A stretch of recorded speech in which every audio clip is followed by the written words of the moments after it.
It's the internet, you're busy, let's do this. Welcome, I'm Jeff Grubb from GamesBeat.com, and today I am talking about the Blue Yeti Nano microphone. This is the new Yeti from Blue.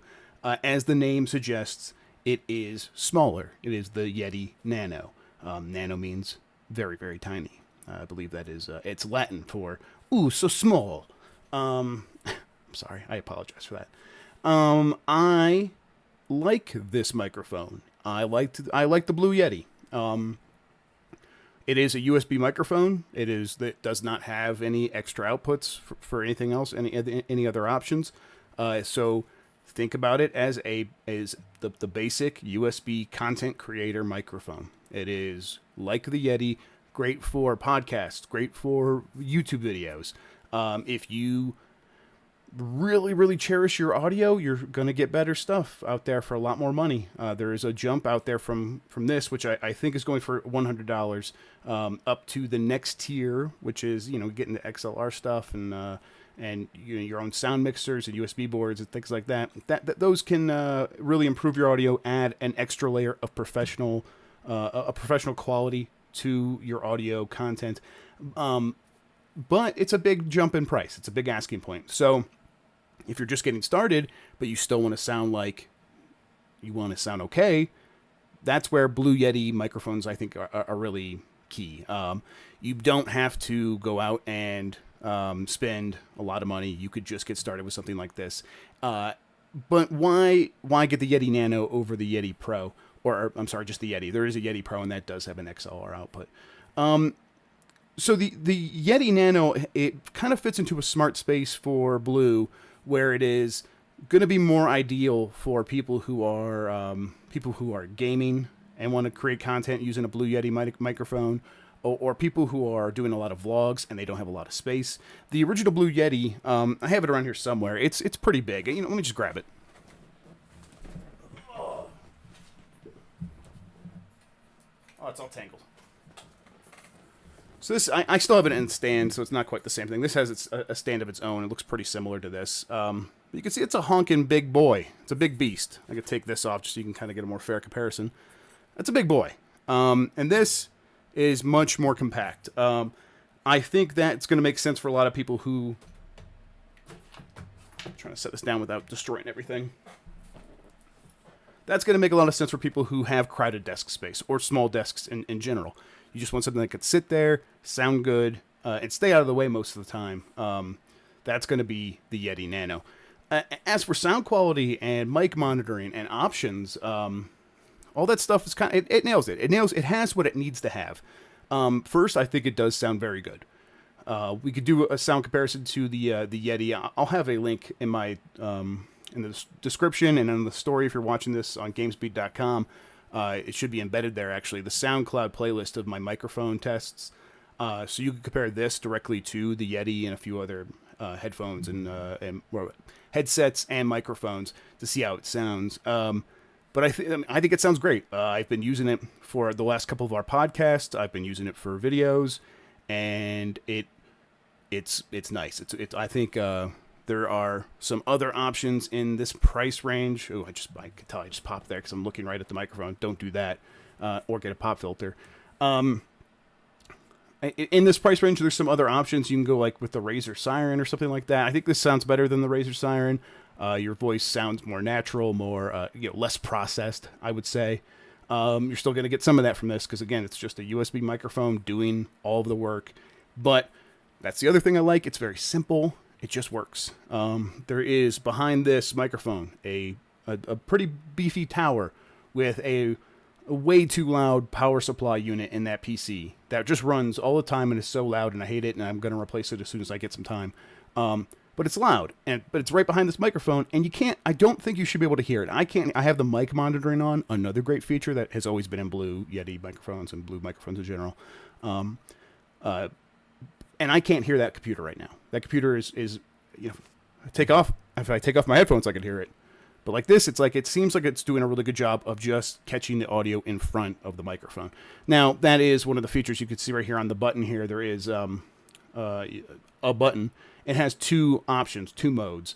The mode we're in right now is hypercardioid. It's just going to pick up audio that's happening like right in its butter zone, right here. If I, even if I look this way, it's fine. If I talk right into it, you're going to get that popping, and I apologize for that. But yeah, you want to just kind of talk past it. It'll pick it up as long as you're out in front of it. It should be fine. And not just fine. I think it's going to eliminate a lot of the room noise that plagues a lot of audio-based content online. And it just takes care of it without you having to do a lot of work. The other mode is we can click to it real quick. And now you can hear the room noise. It's omnidirectional now, though. This means if you maybe you want to put this down in the middle of a table in a quiet room and record a podcast, it should be able to handle that no problem. If you want to just set it on your desk and use it as a gaming mic, so that it just it's off to the side and you push the talk on, it'll pick up your voice from across the table just fine. Again, but it doesn't compare to hypercardioid, which is just, I think, sounds great. So, any drawbacks? I mean, the other Blue Yeti has more options, maybe like a bidirectional stuff like that. This doesn't have that. Doesn't really need it. I think that the mute button is a bit loud when you click it, so I'm gonna click it now, and I think what it does is it kind of creates a little click sound in the recording that I'm not a fan of. I wish that didn't happen. I end up having to use other stuff. I set up a Stream Deck or whatever and create a mute button on that, which is much quieter. Another thing, just the threads on this adapter to connect it to the shock mount here that I used just fine with the Blue Yeti. The threads aren't deep enough. It's very shallow. So what you get is this wobble effect because it's not tightening down properly. So I put a hair tie here. Thank goodness for hair ties. And that has eliminated quite a bit of the wobble. It's still a bit too wobbly if I'm on the table. It's pretty good right now. I rigged it up. It's fine. But just keep that in mind. You might have to rebuy a different shock mount, other mounts. But the stand it comes with works really good. It's just a problem. If you're banging on the table, you're going to get those shocks in your recording. Nobody likes that. I find it especially annoying. But mostly I know it annoys me because I hear it in my own stuff, and I hate all of my own stuff, so of course I'm going to hate that. Anything else? I don't think so. I'm a fan. I think that this makes a lot of sense for Blue and for their new parent company Logitech. It is ideal for the content creator market. If you are an aspirational YouTuber, an aspirational live streamer, and you want to get that fast, cheap, or inexpensive, I should say, bump in quality of your audio, I mean, I don't see a better option out there than like a Blue Yeti or a Blue Yeti Nano. And if you're trying to save space, and really you probably want to, just in case, who knows what other stuff you're going to add.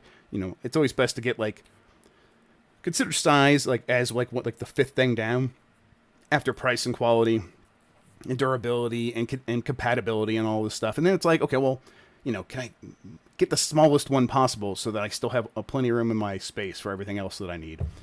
Because you're always going to be adding more stuff. There's always, my room's a mess because of that. Yeah. So I appreciate that. I think that shrinking down the size of the Blue Yeti is a smart thing to do. It refreshes their product for the holiday. So people are going to be like, hey, get me this for Christmas. I want to start streaming some Fortnite. I think they're going to do really well with this thing. And it's cute. I think it's cute. You're cute, right? It comes in a bunch of different colors. They gave me this one. I think I asked for the gold one. They sent me this one. So, yeah. That does it for me. I highly recommend it. If you are tutting at the idea of a USB microphone, oh boy, this isn't for you. It just isn't going to change anything. And I get it. I understand. I'm setting up my own soundboard and XLR recording equipment. It's coming up soon where I'm going to kind of be switching to that. But it's an investment. And I don't know if I would necessarily consider this a quote unquote investment, other than it's an investment in the quality of your overall production.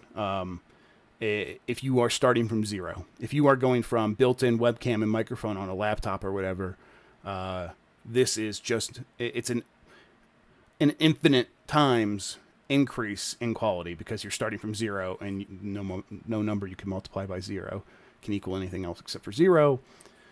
So it's infinite. I'm just dragging on now. What's in this video? Thanks for watching, everybody.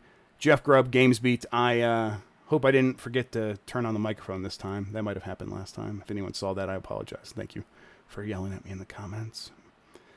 I'm so dumb. I love you.